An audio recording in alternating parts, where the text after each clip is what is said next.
খুব গরমের মধ্যে একটা সুন্দর ড্রেস পরেছে। বাবা তুই একটু ফোনটা ধরবা, আমি একটু সাইকেলটা সরাবো নাকি? থাক সাইকেলটা, থাক থাক থাক চলো। বাবা সাইকেল গাড়ি সব একাকার করে রাখে এরা, অন্ধকার করে জেডের মতো।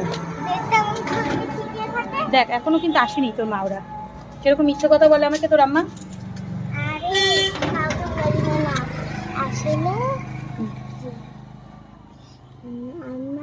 শাড়িটা পরছি আর আম্মা বলেছে যে মনিকে বল যে গেট আটকাচ্ছে। দেখো আমার পুকুমা সত্যি কথা বলে দিয়েছে, দেখেছো কি মিথ্যে কথা বলে। তাই চলো যাই বাড়িতে। না না বলবো না, বলবো না বলবো না। ওই তো চলে এসছে আম্মা। মা ও তো মা, মাতাজি কোথায়? মাম্মিজি ওর? তাই ও ভালো শাড়ি পরেছো তোমার, তুমি শাড়িটা ভালো লাগছে তোমার,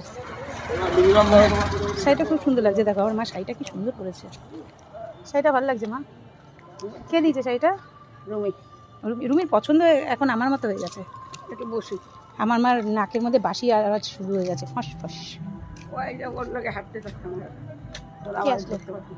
কি হ্যাঁ চলো আসো।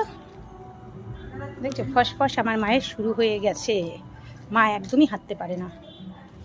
আমাদের রাতের পরিবেশটা এইরকম থাকে, পুরো এরকম মাঠ, সুন্দর রাতের পরিবেশটা।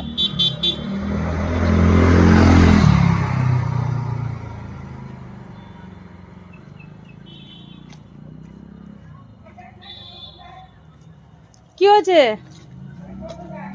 হ্যাঁ তুমি তুমি টোটো করে যাও, তুমি হেঁটে যেতে পারবে না, টোটো করে যাও, তুমি টোটো করে যাও। হ্যাঁ আম্মা টোটো করে চলে যাক, আমরা হেঁটে হেঁটে যাবো। হ্যাঁ হেঁটে মজা আছে, হেঁটে মজা আছে। হ্যাঁ যদি মাঝখানে কোনো আইসক্রিমের দোকান পারে আম্মা খেতে পারবে না। আমরা তো হেঁটে হেঁটেই যাবো, আমাদের পা থামতে পারবে, আম্মার তো থামবে না। আমরা রাস্তায় অনেক দোকান পাবো তাই না, সেই দোকানগুলোকে আমরা খেতে খেতে যাবো। চলো তাই তোমাকে ওইখান থেকে টোটোতে ওঠাই, তুমি আসুক ওইখানে দেখি টোটো আছে নাকি, তুমি আগে আগে যে তার বসো। মা একদমই হাঁটতে পারে না, দেখলে ভাববে আমরা চলে গেছি। কে? মা বেটি বাড়ি চলে না না কেন, ও ঠিক ফোন করবে, ও ঠিক ফোন করবে। দাঁড়াও বাবা, তো ইসে পুকু মা কি করছে? মা ওই এখনই বেরোচ্ছে। আচ্ছা ঠিক আছে দাঁড়াও, এক্ষুনি আসবে টোটো, এক্ষুনি আসবে দাঁড়াও। তোমার প্রেশার বাড়া কেন? এইটুকু